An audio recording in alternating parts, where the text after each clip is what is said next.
Good afternoon and welcome to the 9th British Journalism Awards for Public Interest Journalism. Over the next hour or so, this virtual event will provide a vaccine which we believe is almost 100% effective against any doubts that journalism is the most important and exciting job in the world. I'm sorry we can't be together in person this year. The upside is that this year's event is free to attend. The downside is that you need to bring your own booze. So please pour yourself a drink and settle down to enjoy our showcase of the best journalism of the last year as we announce the winners of the 2020 British Journalism Awards. If multi-screening, you can join the conversation by using the hashtag BJA2020 on Twitter. The worst of times always bring out the best in our profession, despite furloughs, pay cuts and the challenge of swapping the newsroom for spare room and the Zoom room. There has been a huge amount to celebrate and admire about the way journalists have risen to the challenge of covering the biggest story since World War II. We recruited around 30 new judges this year, bringing the total involved to 80, and we needed all of them to judge a record 900 entries representing every major news organisation in the UK. We made efforts this year to ensure that our judges more accurately reflect the makeup of the UK, and we also made the awards free to enter for women and those from a BAME background who did not have an employer willing to cover the cost of their entry. The result has been a set of finalists which is more diverse in every way than we've ever had before. Thank you to all the judges who gave up your time to make this event possible. The judges are chosen for their independence and they judged the work entered on strict criteria. Was it revelatory? Did it serve the public interest? And did it display journalistic skill and rigour? With more than 50 entries in many categories, make it onto the shortlist was a superb achievement. The judges really struggled to whittle down those lists of finalists in many cases. Such was the high standard of the work they were looking at. Thank you to everyone who entered and to all our finalists. Press Gazette salutes you. And finally, thank you to the sponsors who stuck with us even though we were forced to change from a sit-down dinner to this online event. They are Huawei, Camelot, Global Witness and the Google News Initiative. They've all played an important role supporting public interest journalism by sponsoring this event. Like all commercial media, we couldn't function without the support of our advertisers and sponsors, and it almost goes without saying that they have zero influence on the judging process. The judges are not even aware of who they are. It is now my great honour to humbly present the winners of the 2020 British Journalism Awards for Public Interest Journalism. Our first category is for the Best Arts and Entertainment Journalism of the Year.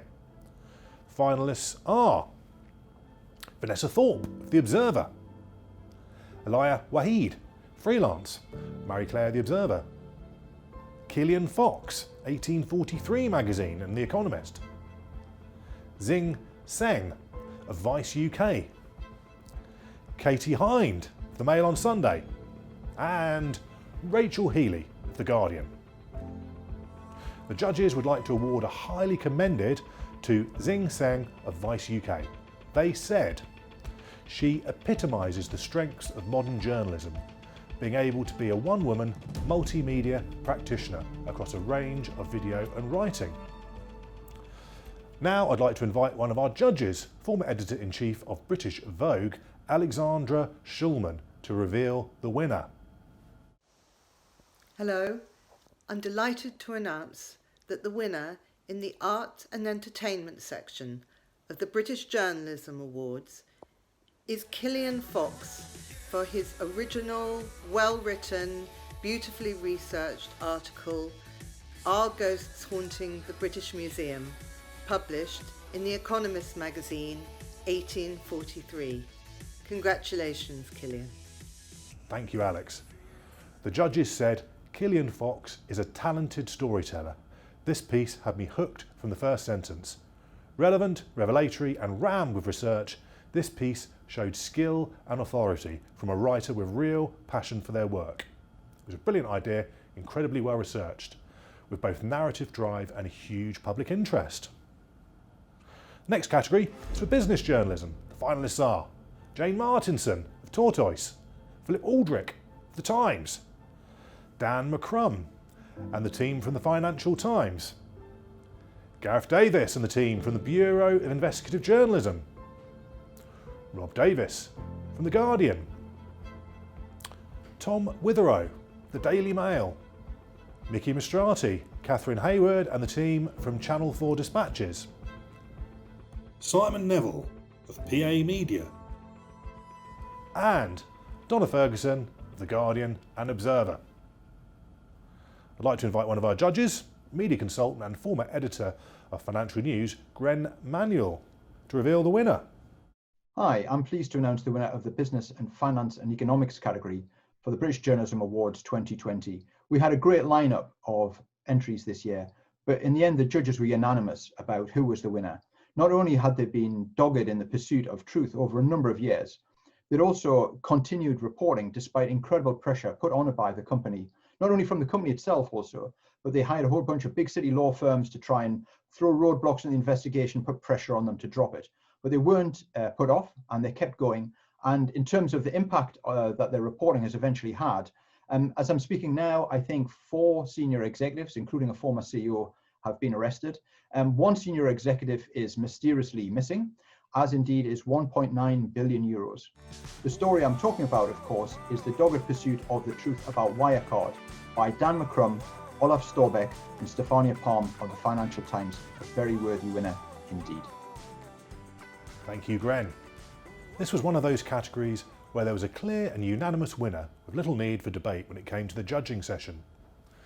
The judges said the FT's Wirecard investigation was an example of business journalism at its best. Brave and dogged, Dan McCrum owned this story and it had widespread ramifications throughout the global financial system. He overcame threats of legal action and other intimidation. The chief operating officer who orchestrated the campaign against McCrum is now on the run. After 5 years of work, McCrum and the FT team revealed that one of Germany's most garlanded companies was built on invented financial figures. Well done, Dan. The next category is for the best political journalism of the last year. The finalists are Anna Mikhailova, The Daily Telegraph, Paul Brand and Dominique Heckles of ITV News, Tim Shipman of The Sunday Times, Jack Stubbs and Guy Falconbridge of Reuters, Matthew Dancona of Tortoise, Ali Dugmore, Aurora Kadachi, Fran Drinkwater, Rich Cooper and John Breslin of Joe Media, Nick Martin, Andy Lum, Andy Brown and Fiona Mackey of Sky News, and Will Hayward of Wales Online. The judges would like to award a highly commended to Anna Mikhailova of The Telegraph. They said Anna led the team which uncovered one of the defining stories of the year, which led to the resignation of government scientist Neil Ferguson after he hypocritically broke his own lockdown rules. Now falls to me to announce the winner. The winner is Paul Brand and Dominique Heckles of ITV News. The judges said the ITV News investigation into the care homes crisis shows the importance of letting a reporter focus on one field and build up real expertise to influence the government on an important issue. This and PPE were 2 of the biggest failings of the government in the early stages of the crisis, and the ITV team really focused on it and made a difference. It was a great example of empathetic and sensitive reporting in the public interest. The next category is for the best journalism innovation of 2020. This category is sponsored by the Google Digital News Initiative and is intended to recognise projects which break new ground and help provide new ways to reach audiences and make quality journalism sustainable. There will always be a place for physical newspapers, but we do need to bridge the gap to be online too. And this programme has helped us with the whole package, where we're seen, how we promote ourselves and how we generate revenue.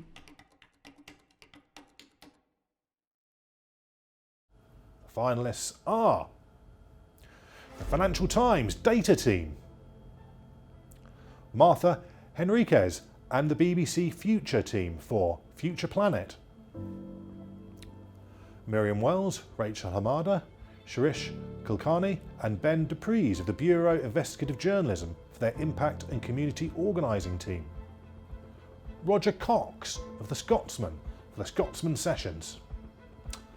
Warren Nettleford and Seth Goulnick for Need to Know, their daily news briefing for youth on Snapchat. And finally, the team from The Telegraph for Will It Kill Me? This was another Snapchat entry, a series of videos about science and health. To announce the winner, we have Benedict Autrec from sponsor Google. Thanks for joining us and for supporting this year's British Journalism Awards. Before we announce the winner, Benedict, can you just tell us what the Google News Initiative is and why you've been keen to sponsor the award this year? Thank you, and hello everyone. I'm assuming most of you would know what the GNI stands for, but just to summarize very quickly, this is our initiative to help the whole of the ecosystem become more sustainable. And, we've got 3 pillars to help with that. One is focusing on business models. The second one is on innovation and technology to support all of those. And then the third one is, anything to do with quality journalism on our surfaces. And so, it's only natural that this award, which is about innovation, falls very much in the stuff that we care about. Thank you very much, Benedict. And now falls to you to let us know the winner, please. And the winner is Roger Cox from The Scotsman for the Scotsman Sessions. Well done. Judges said this was a different, warm and appropriate response to the pandemic. Just as everyone's access to live events had stopped and their stress levels were high, it kept artists going, and it was great to see a newspaper get involved and offer a solution rather than just watch from the sidelines. The next category is for the best comment journalism of 2020. This was one of our most popular categories in terms of the number of entries, so sincere well done to everyone who shortlisted.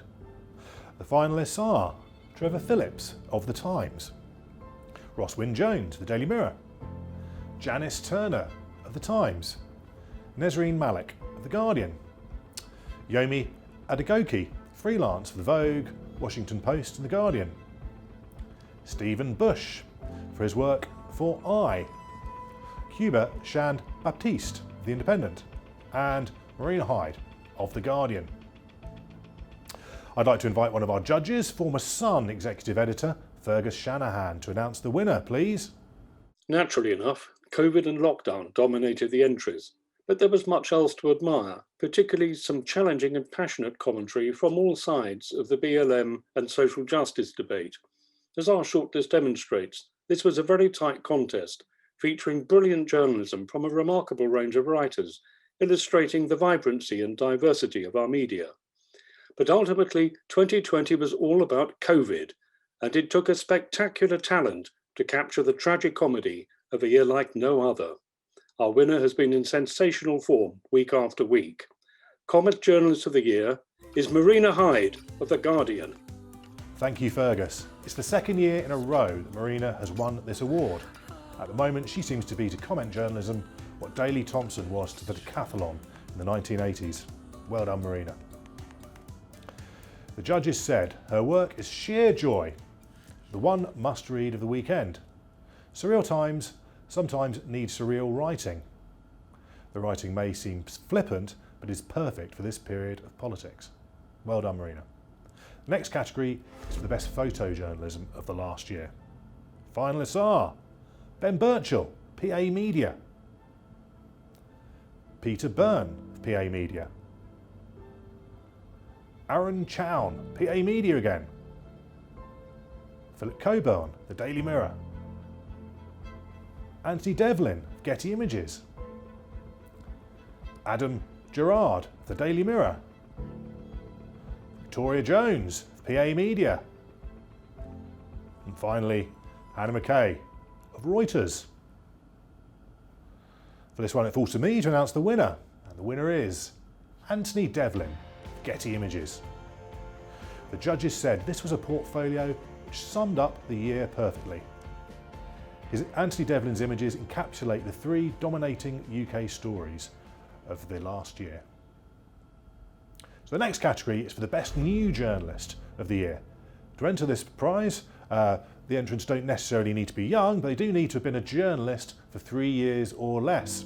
The finalists are Kenza Bryan, The Sunday Times, Rhianna Croxford, BBC News, Ruth Dacey, The Yorkshire Post, Alexandra Heel, the Bureau of Investigative Journalism, Nicola Kelly, Freelance, The Guardian and Al Jazeera, Jessica Morgan, Refinery 29, Nimra Shahid, Freelance, The Guardian, and Sarah Newey of The Telegraph.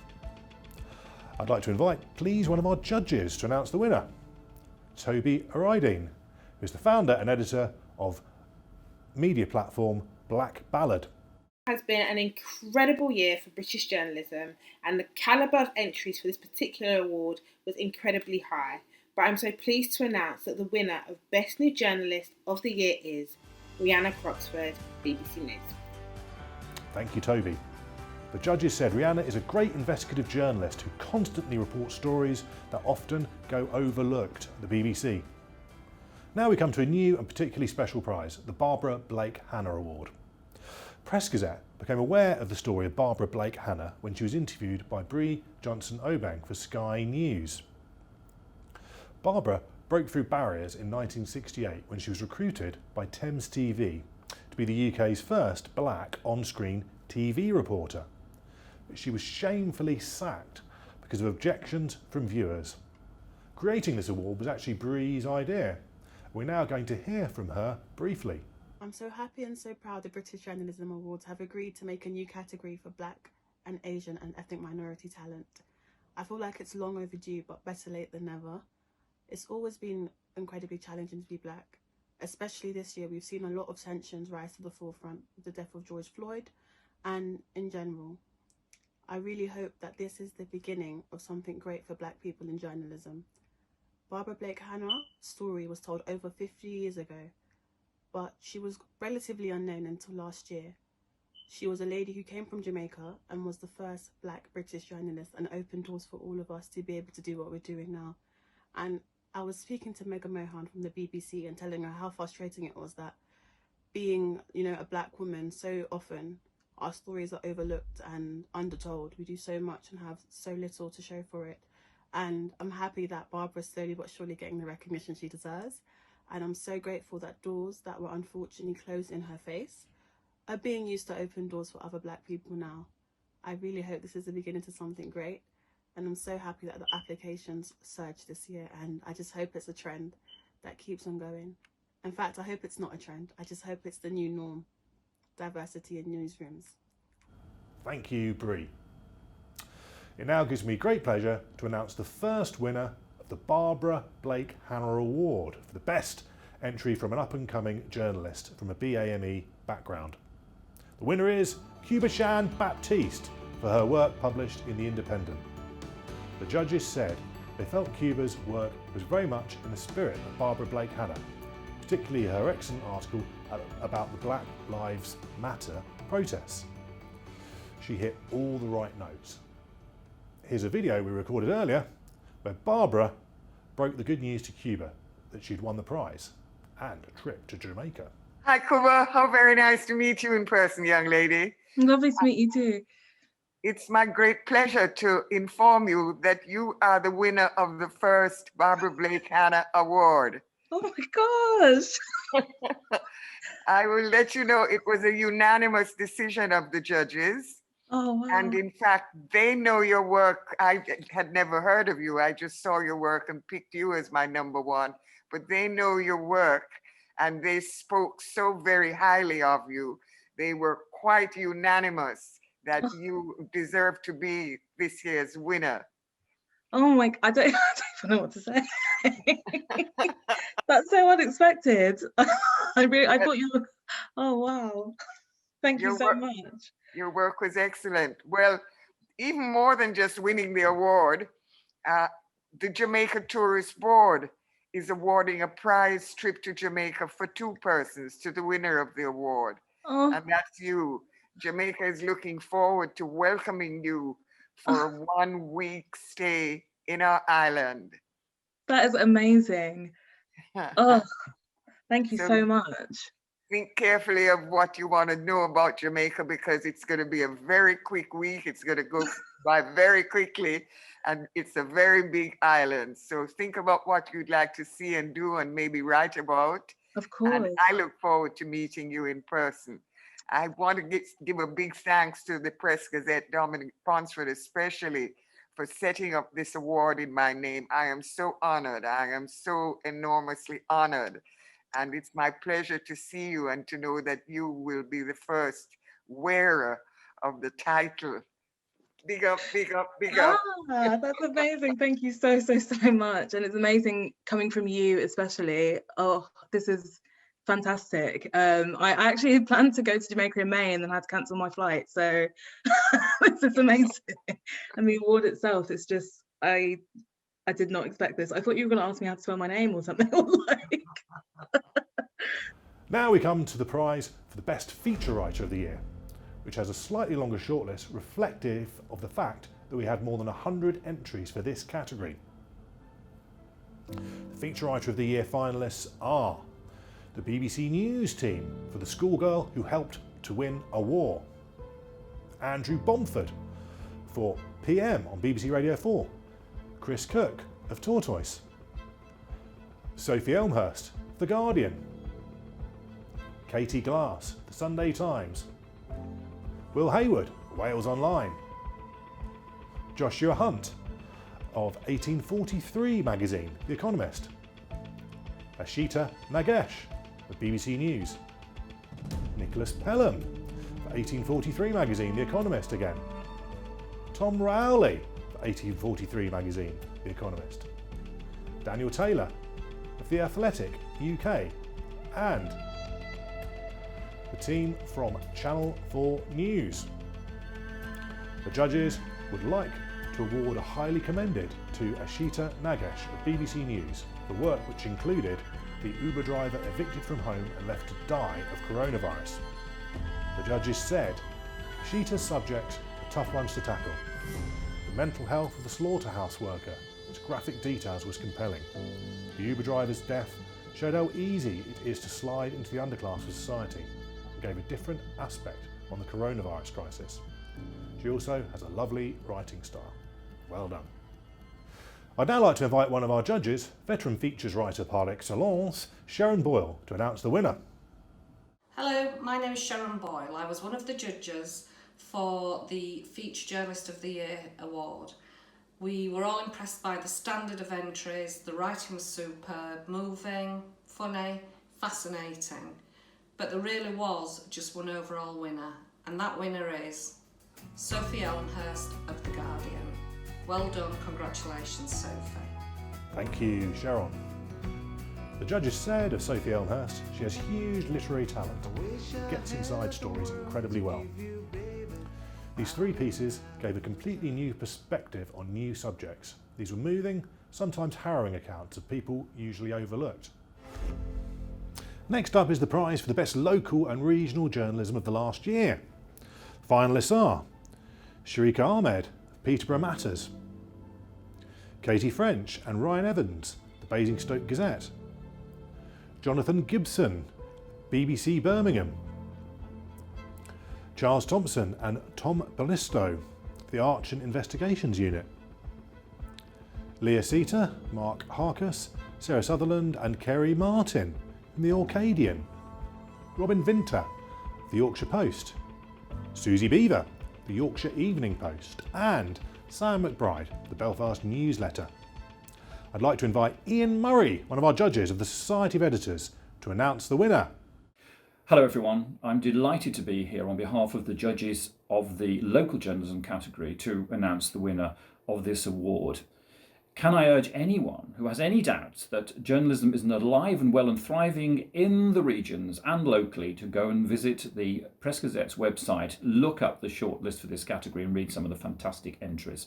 There has to be a winner, of course, and the award has gone to a person who created and sent in 3 wonderful examples of their work. The first, an investigation into how sex workers were putting their lives at risk by continuing their trade in the Midlands despite the COVID-19 crisis. An investigation into how the air pollution around drive-through restaurants was putting workers' lives at risk there, and also a further investigation into abuse of red diesel in the Midlands. And the winner is Jonathan Gibson of BBC Birmingham. Well done indeed. Sadly, this will be the last entry to the British Journalism Awards from Inside Out West Midlands of the BBC, which has frequently featured on our shortlist in the past. It's because the BBC is cutting Inside Out and the journalists it employs. The judges said this was tenacious local journalism that exposed a huge scandal, not without some personal risk. We think there's a lesson here about what might happen if this kind of reporting is too expensive, even for the BBC.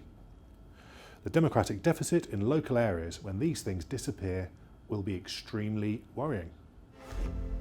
The next 2 categories are for the best science and health reporting of the last year, in a year when there's been quite a decent science story for journalists to get stuck into. First of the 2 is Science Journalist of the Year. Finalists are the Bureau of Investigative Journalism, The Guardian, and Reporter Brazil for their investigation into the Brazilian beef industry. Elizabeth Gibney of Nature. John Ingham, The Daily Express. Neil Munchie of FT Magazine. Rachel Pells, freelance for Wired, Guardian and I. Sabrina Weiss of Wired. Stephen Gray, Andrew McCaskill, Ryan McNeil, Steve Stecklow, Tommy Wilkes of Reuters. Tom Parry, The Daily Mirror, and Tony Alan Millis and Andrew Gregory, Sunday Times. I'd like to invite doyen of science journalists and one of our judges, Geoffrey Lean, to announce the winner, please. There was a good entry for the Science Award, and speaking personally, I was particularly glad to see an expansion of environmental journalism, with good, extensive, on-the-spot reporting from the front line by papers like The Mirror and The Express.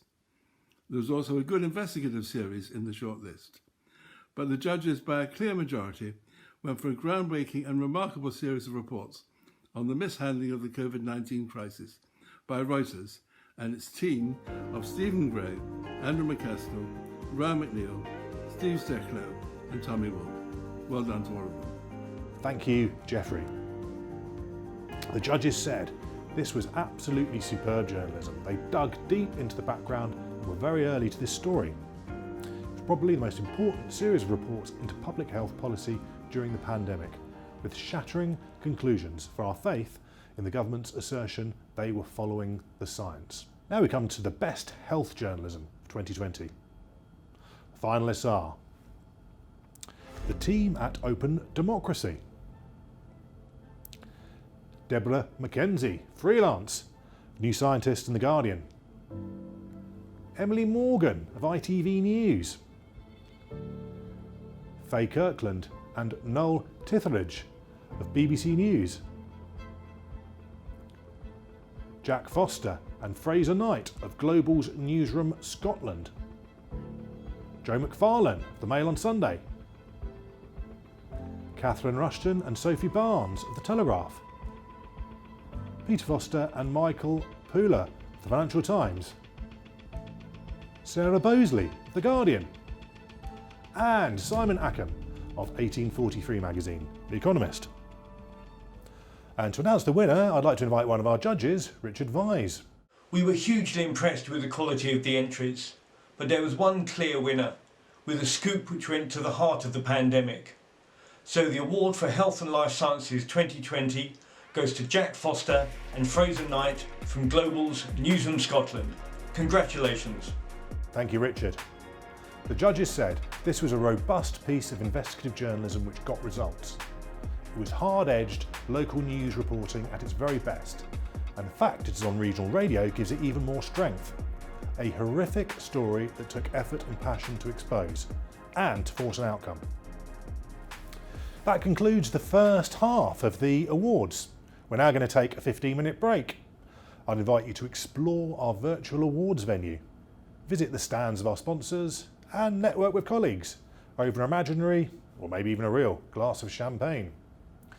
Please share a post on Twitter, #BJA2020, to say how you think it's all going so far.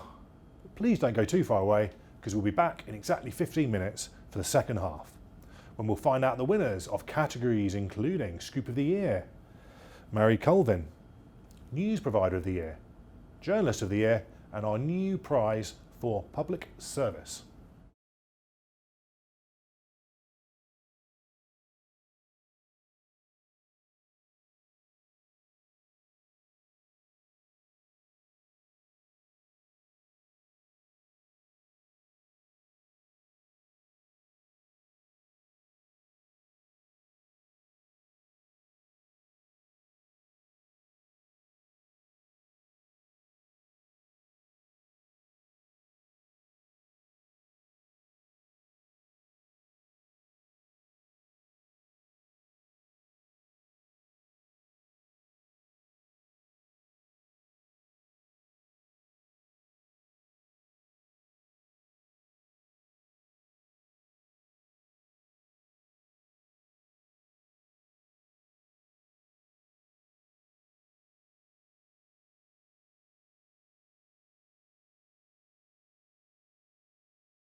Welcome back for the second half of the 2020 British Journalism Awards.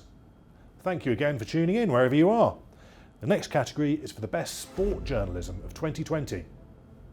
The finalists are Alan Dawson from Insider, Darren Lewis, The Daily Mirror, Jeff Powell, The Daily Mail, Kate Rowan, The Telegraph, Mark Daly, Callum McKay, Kate MacDonald, Shelley Joffre and Karen Whiteman, BBC Scotland, stroke Panorama, Matt Lawton, The Times, Matt Slater of The Athletic UK, Rob Draper, Nick Harris and Edmund Wilson of the Mail on Sunday Sports Investigations team.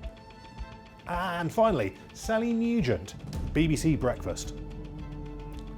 The judges would like to award two highly commendeds to BBC Panorama for their investigation into Mo Farah and the Salazar scandal, and to Jeff Powell of the Daily Mail. Of Panorama, they said, this agenda-setting programme had a widespread impact on athletics, raising serious questions about its governance and Mo Farah's reputation.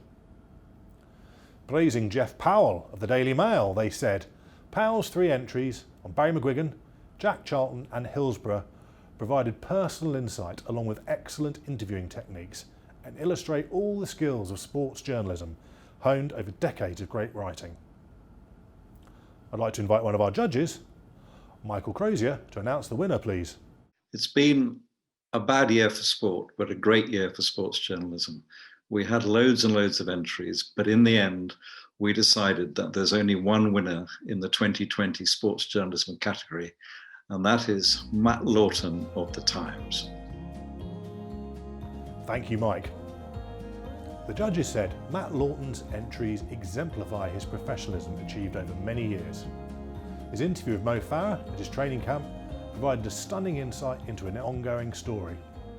It was exceptional reporting, which has resulted in one criminal investigation into Smart Mobile and the resignation of the chief executive of Hyde Peters after an extraordinary safeguarding revelation involving her husband. The next award is for the best interviewer of the last year. Finalists are Daniel Taylor of The Athletic, David Wooding of The Sun, Decca Aikenhead, The Sunday Times magazine, Eddie Mayer of LBC, Emily Maitlis of the BBC Newsnight, Jan Moir, The Daily Mail, Emma Barnett, BBC 5 Live, Andrew Billen, The Times, and Yomi Adekoki, freelance for British Vogue, G2 and The Observer. Judges would like to award a highly commended to Emma Barnett of the BBC for her work on 5 Live and to Jan Moir of the Daily Mail. Barnett, they said, she is so skilled across so many subjects. She knows when to be tough and when to be empathetic and has the skill to get people to open up. Of Moir, they said, Barbara Amiel was the laugh out loud interview of the year. No one can rival Jan Moir's comic touch and her eye for both detail and hilarious colour. I'd like to invite one of our judges, former Sunday Times editorial director Eleanor Mills, to announce the winner. And the winner of this year's Interviewer of the Year is BBC Newsnight, Emily Maitlis's interview with Prince Andrew. I'm sure that's not really a surprise to anybody. It really was the standout interview of the year. I can't remember an interview which had such a massive impact. So congratulations, Emily. Brilliantly done, completely unswayed by the visit to the palace and the pressure from the royal family, and a really fantastic piece of journalism. Thank you, Eleanor. The judges said Prince Andrew was the outstanding interview of the year. A global agenda-setting scoop. It took huge courage and skill to undertake an interview of that stature under pressure at Buckingham Palace. The next category is for the best foreign affairs journalism of the last year.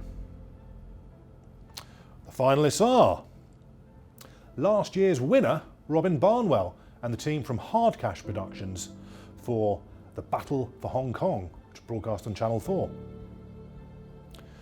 The team from BBC Panorama, working in collaboration with the Sunday Times Insight team for war crime scandal exposed.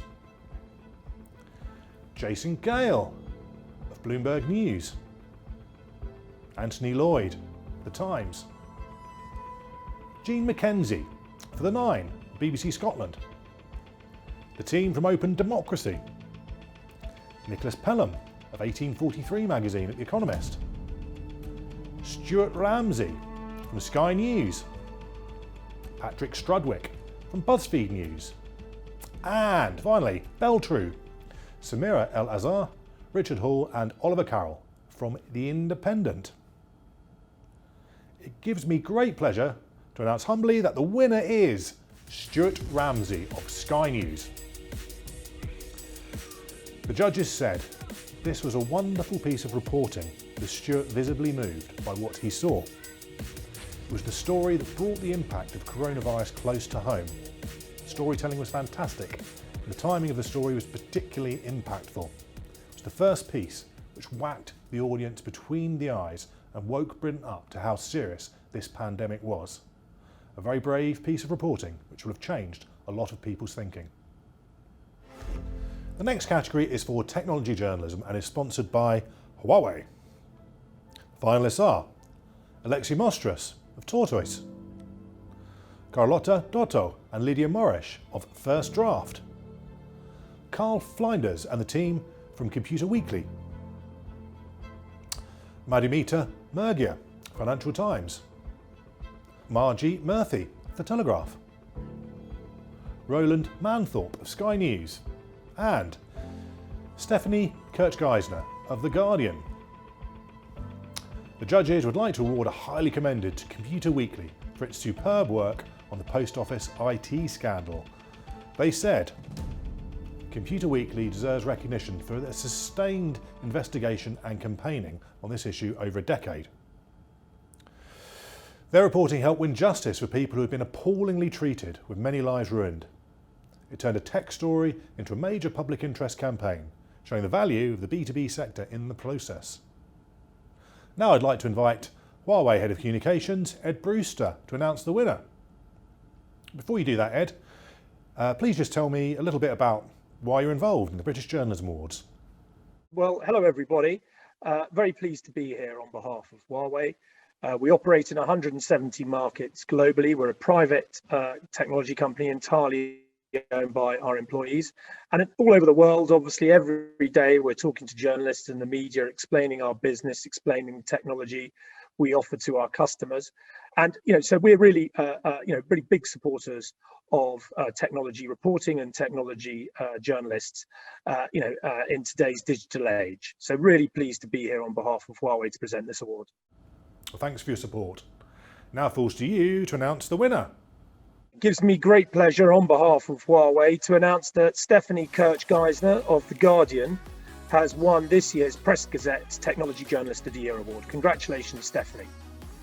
The judges said this was a powerful story, and we know what the Saudis do to journalists they don't like, so not without personal risk too. It was important, well-researched journalism about important issues, creating a powerful narrative. Now we come to the Mary Colvin Award. Since 2013, Press Gazette has given this prize in memory of the late Sunday Times foreign correspondent who lost her life reporting on the plight of civilians in the besieged city of Homs during the Syrian civil war. This award is free to enter and is judged by 3 close former colleagues of Marie. It intends to recognise someone who is an outstanding up-and-coming journalist of Marie's calibre. The judges said of the winner, she has tenacity and seriousness of purpose that Marie Colvin would have admired. Xi Jinping's China is one of the most important and difficult countries in the world to cover, which is one reason why the judges admired her reporting. In April 2020, she reported on the impact of COVID-19 from Wuhan, where the disease originated. The previous year, she avoided the Chinese authorities by walking for 50 miles to reach a detention facility in Xinjiang, where Uyghur Muslims were detained. She managed to interview former inmates who revealed details of their incarceration. Her report on China's social credit system, an interview with Simon Chang, an employee of the British consulate in Hong Kong, who was disappeared for 2 weeks. show the human cost of repression. Like Marie, this journalist is determined to get to the truth, exposing cruelty, injustice and the abuse of human rights, despite all attempts to stop her. It gives me great pleasure to reveal that the winner of this year's Marie Colvin Award is Sophia Yan of The Telegraph. I let her know the good news a little earlier, and here is her reaction. Thank you very much, Dominic. It's a huge surprise and a great pleasure to be able to hear this news. That's amazing. It's been a tough year for all of us, and of course for us in China. We are here where the coronavirus started, and it's almost a year in. It doesn't look like it's going to end anytime soon. So this is really wonderful news to hear. Definitely a big thank you to my editors, Jess, Memphis, Louie, and Helen, our head of international, Rob, and of course our editor, Chris, for all their support for my story ideas, no matter how difficult or challenging they are. In fact, sometimes the hardest ones are the stories that they give me the most space to pursue, and that's a dream for any journalist. Definitely a shout out to my awesome colleagues at The Telegraph on the foreign desk and on other teams for all their baby photos, their corny jokes, the emojis. They've always kept me going when things have gone tough and really busy. Everybody knows what that's like. And so it's great to have awesome colleagues to count on, sometimes to tweet at. There was always concern and worry about what China was telling the world and how much it was actually divulging, whether it was enough, whether it was accurate. And at the start of any outbreak that's like this, that's rare and unknown and completely unexpected, of course, it's difficult for authorities to capture that information. But here, there's also the issue of a government that doesn't always want the world to know. And so trying to parse through all of that can be a huge challenge. It's part of what makes working here interesting, but it's also what makes it so difficult. And China is not the visible threat of a war zone, not like that at all, but it's something a lot more sinister. The people that I interview or even meet in passing are routinely detained or harassed, interrogated, sometimes even hacked. And on stories like this coronavirus one that we've covered everywhere around the world all year long, in Wuhan, for instance, government minders assaulted me and they confiscated my devices and they prevented me from working. In other parts of China, you see this a lot. Sometimes it's pretty absurd. They'll throw up these fake roadblocks. I've actually seen them do this, set up a roadblock as I'm advancing down the street. And of course, when I get there, there's a lame excuse. Oh, the road conditions are terrible. Oh, you can't go down there because you're a foreigner. Oh, you're traveling alone. It's dangerous. I mean, the ways that the government tries to thwart the work of journalists is really incredible. All the different ways that they try to go about doing that to frustrate our work. The next category is for the best crime and legal affairs journalism of the last year. The finalists are Isla Traquair for her independent podcast, The Storyteller, Murder Most Foul. Lizzie Dearden, The Independent. Mobeen Azhar, Jeremy Lee, Wes Thomas and Katie Sexton, The BBC. Samantha Poling, Eamon T. O'Connor, Shelley Joffre and Mona McAllendon, BBC Scotland. Stephen Wright and Richard Pendlebury, The Daily Mail. Tara Welsh, David Fay, Zach Adesina and Sam Francis, BBC London. Vikram Dodd, The Guardian. And John Simpson, Poppy Damon, Will Rowe and Carla Patella of The Times and Wireless Studios. The judges would like to award a highly commended to Lizzie Dearden of The Independent.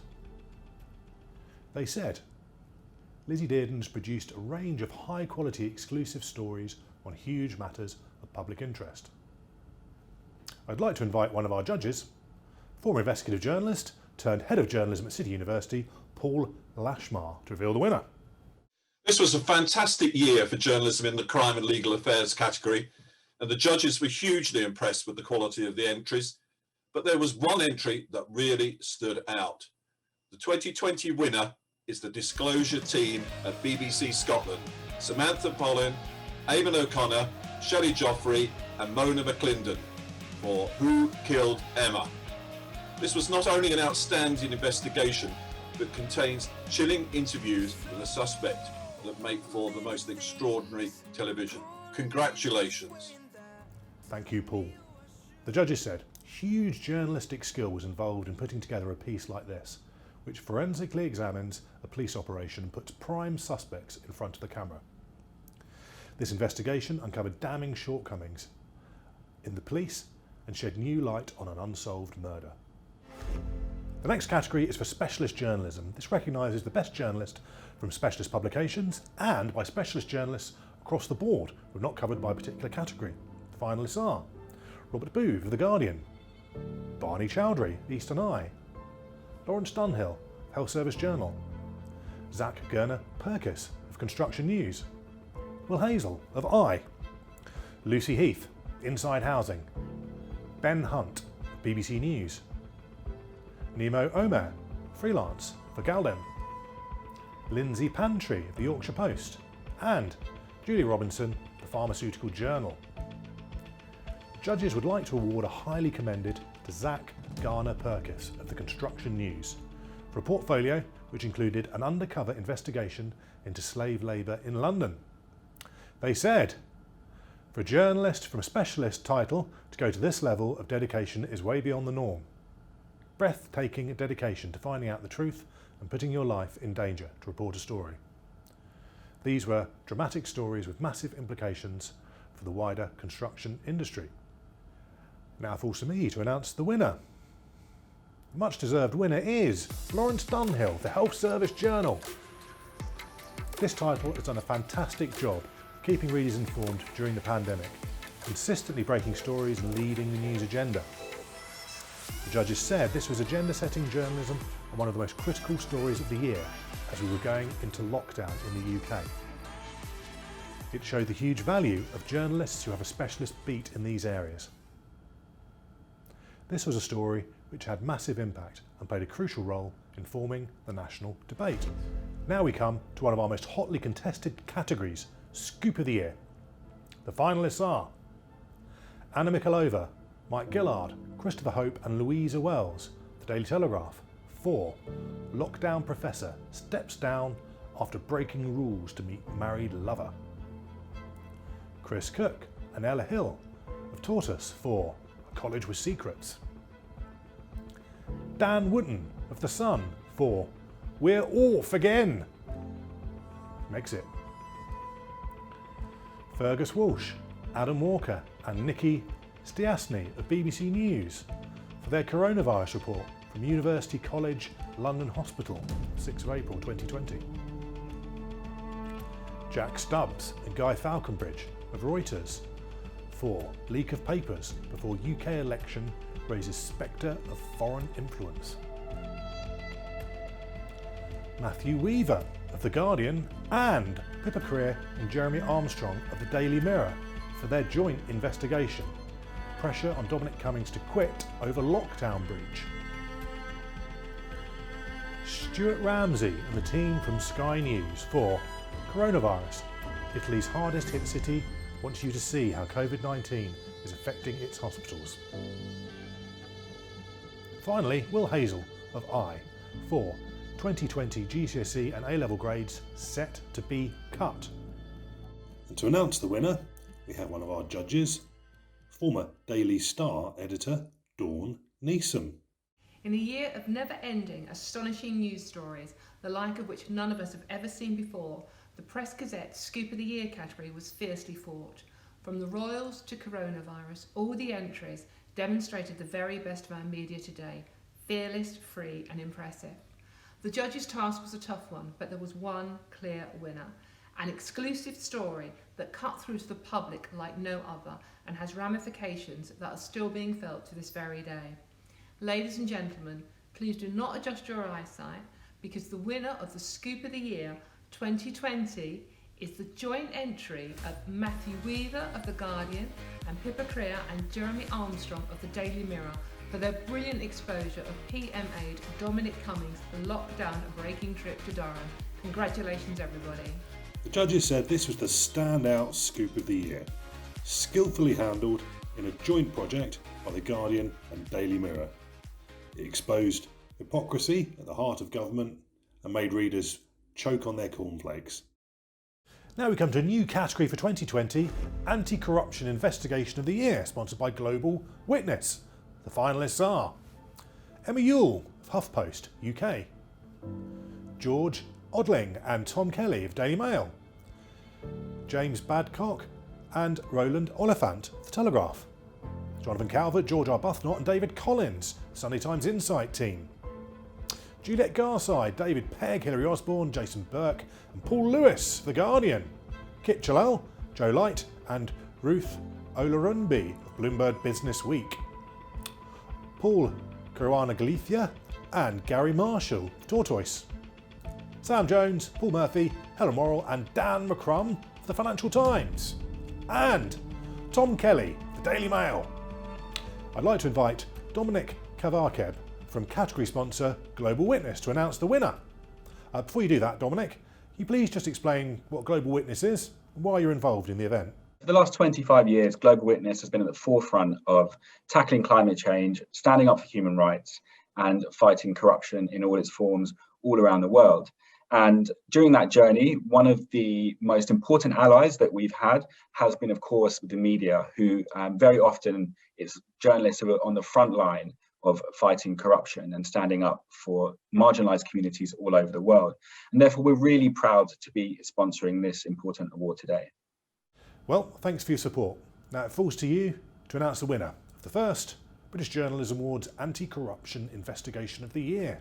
The winner is... it's The Guardian for Luanda Leaks. Congratulations, The Guardian. Thanks, Dominic. The judges said of The Guardian's Luanda Leaks story, this was a thorough investigation into corrupt practices at the heart of government in Angola, testing the relationship between first world businesses and government officials, and exposing levels of corruption which led to the downfall of the former president's daughter and her billionaire husband. Now we come to one of the most hard-fought and prestigious categories of the event, Investigation of the Year.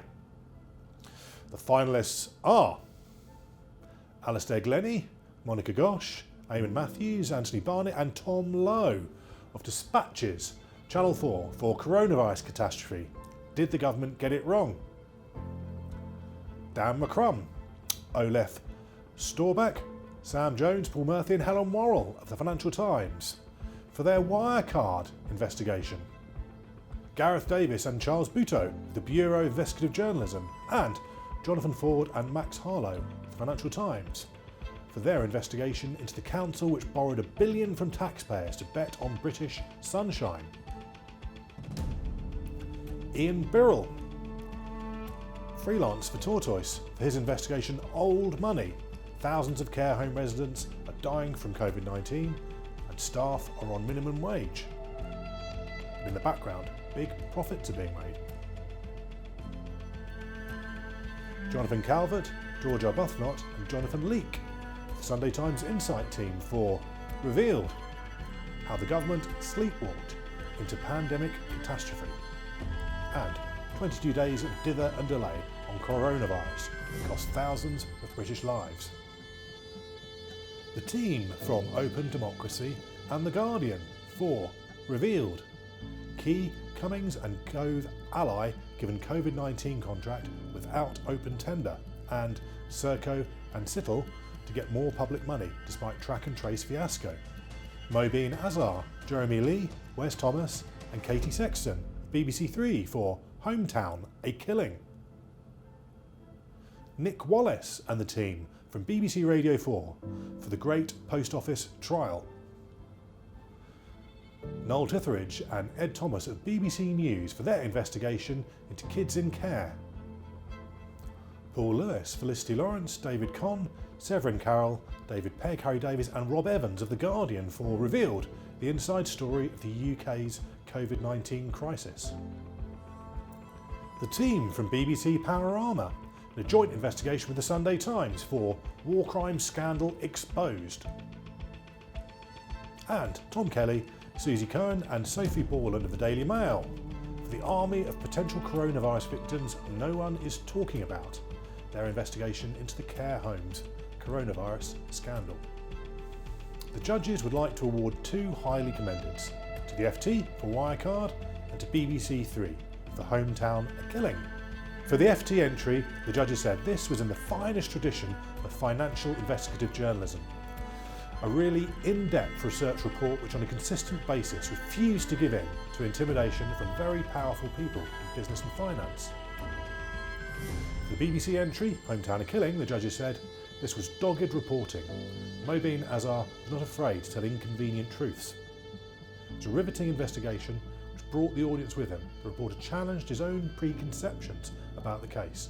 Original, compelling, revelatory, so much in the public interest it changed the nature of the debate in Huddersfield to confront a huge social problem. I'd like to invite one of our judges, Professor of Journalism Kurt Barling, to announce the winner. Good afternoon, I'm Professor Kurt Barling, former BBC journalist and long-standing British Journalism Awards judge. This year we've had another shortlist reflecting the range and depth of newsmakers prepared to invest in robust investigative journalism. A few years ago at the awards ceremony, I lamented the lack of collaboration and diversity in the submissions. So it's great to see an increase in strong collaborative submissions and those from BAME journalists. Congratulations to the winner and all those on the shortlist, but a shout out too to all those who remain prepared to deliver journalism that makes those in power accountable. I'm pleased to announce the investigation's winner for 2020 is a joint submission. BBC Panorama and the Sunday Times for War Crime Scandal Exposed. Thank you, Kurt. The judges said this was an example of proper determination to tell an important story that was guaranteed to cause offence to senior government and military officials. It took the resources of the BBC to investigate this global story touching on Afghanistan and Iraq. It was particularly significant in the context of the Overseas Operations Bill, which seeks to impose a shorter 5-year limit on prosecutions against soldiers serving overseas. It showed that atrocities like this can take a long time to come to light. Now we come to the prize for the best campaigning journalism of the last year. Finalists are Books for Schools by The Sun, Time to End Cystic Fibrosis Drug Scandal by the Daily Express, Coronavirus Care Homes Crisis from the Sunday People, Save Our Family Farms from the Mail on Sunday, Betrayal of the Brave from the Daily Mail, End This Injustice from the Daily Express, Hear Our Voice, the campaign for a Patients Commissioner from the Sunday Post, Mail Force from the Daily Mail, Polluted Rivers from the Guardian, finally Racism in Medicine from the BMJ. Judging in this category was very close, but the judges decided to award a highly commended to the Daily Mail for Mail Force. The judges said this campaign was all about action, not words. They raised the money, rented the aircraft, picked up the PPE and distributed it. It was a jaw-dropping campaign which left the rest of Fleet Street standing at a time when help was urgently needed for the NHS. It was above and beyond the call of journalism.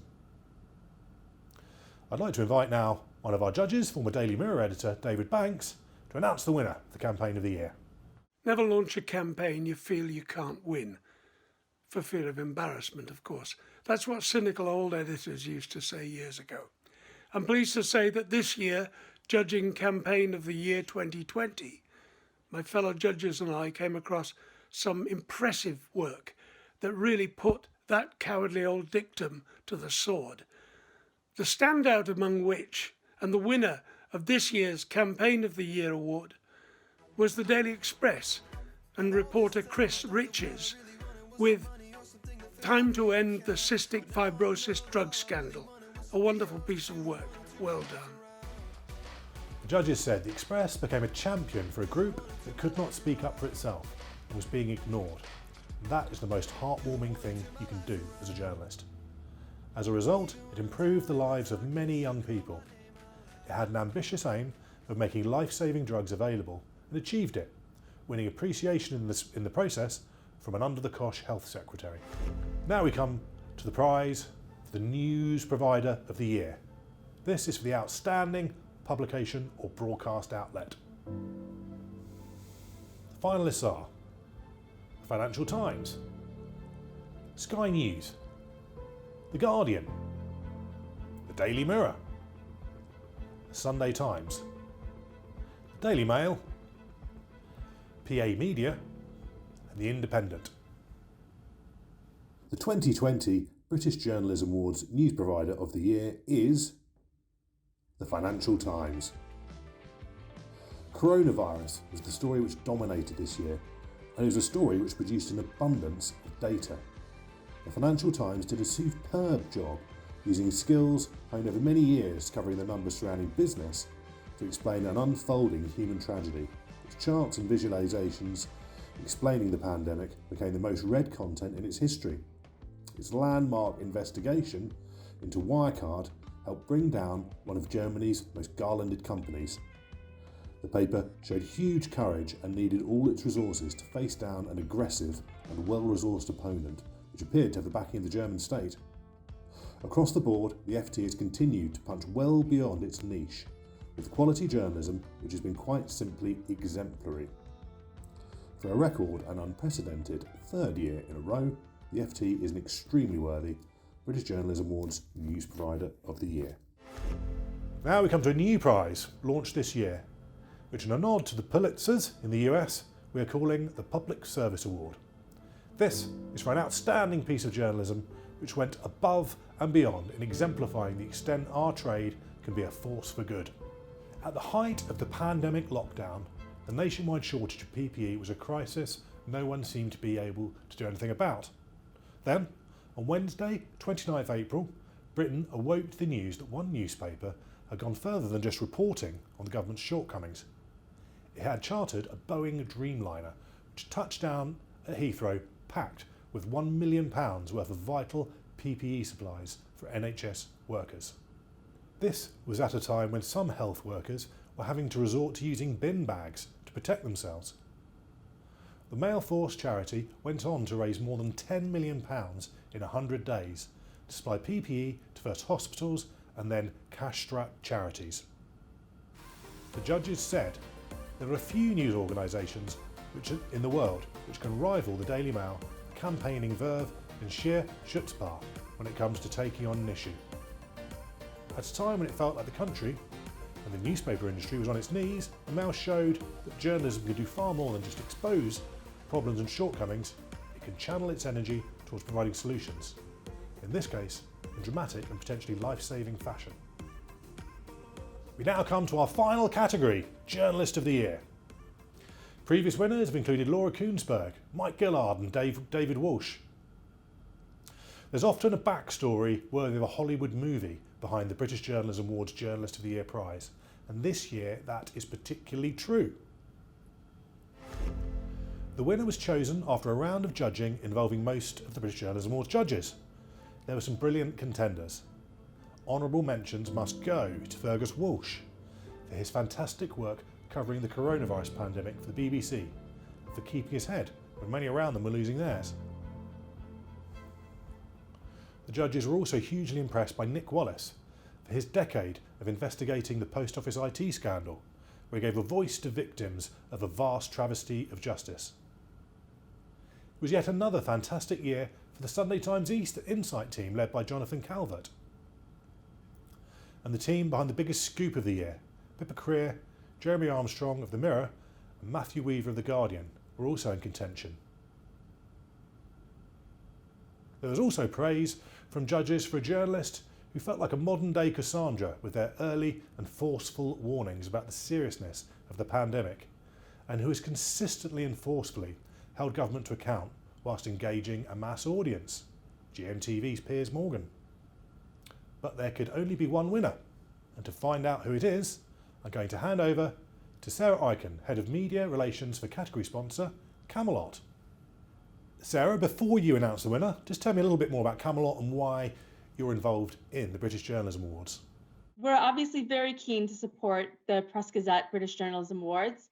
And the reason is because for the last 26 years, we've operated the National Opry, and the UK media does a fantastic job of revealing huge winners, which is great, but also doing a great job of helping us find the winners of unclaimed prizes, as well as highlighting the life-changing impact that the National Lottery has around the UK, especially for good causes. And during coronavirus, actually, the National Lottery distributors have done a fantastic job of getting funding to people that need it most. They've distributed to date £800 million in funding for projects that have been impacted by COVID-19.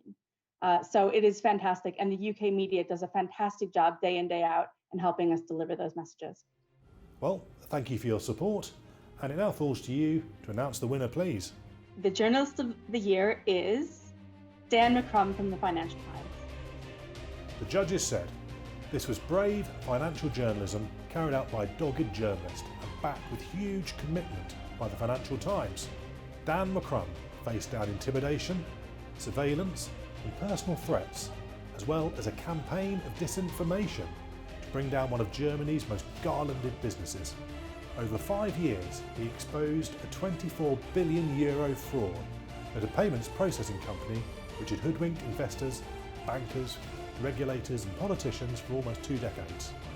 McCrum was sued personally and was even investigated by German authorities on trumped-up allegations of insider trading. Through meticulous reporting, McCrum revealed how the company was a scam, being looted by its directors and a prime facilitator of money laundering, porn and a host of online scams. A clutch of senior Wirecard executives are now in jail, awaiting trial, while one of those at the centre of the scandal is on the run and subject to a global manhunt. Here's what Dan had to say when I spoke to him earlier on and broke the news that he was this year's Journalist of the Year. Well, I'm totally blown away. This is absolutely amazing, given the quality of the journalism out there and the journalists I was up against. And I'm slightly gobsmacked and amazed. And so thank you very much for the award and for the recognition. And it goes without saying that this was not a solo effort on the Wirecard story by any stretch of the imagination. It reflects the commitment to the Financial Times to this story over a period of 6 years that it took to finally expose the truth about the company. So immense thank yous to Paul Murphy, who was both my editor on Alphaville back in the beginning and as head of the investigations team, who's been on the Wirecard story every step of the way. Big thank yous to Lionel Barber and Rula Khalaf for backing an aggressive investigations team and signing off on all the legal bills that allowed us to do this, and sticking through some pretty intense pushback from the company, and at times it felt like large parts of the German corporate establishment. Big thank yous to Nigel Hansen, the FT's badass in-house lawyer who kept us on the straight and narrow through all of this. Stefania Palmer, who wrote some of the key Wirecard stories with me and pounded the streets in Singapore and the Philippines. Sam Jones for exposing how an executive at a finance institution was trying to construct some sort of Libyan militia force. Helen Worrell for exposing some of the private detectives, the army of private detectives who were spying on us and our sources. And of course, Olaf Storbeck for his tremendous work on the German side of things as well. So a tremendous team effort. Thank you very much for the recognition and the award. I'm incredibly honoured. Thank you, Dan. That concludes the first, and hopefully only, virtual British Journalism Awards. Congratulations again to all our finalists, and thank you to the sponsors. I hope you found the work on display as inspiring as I did.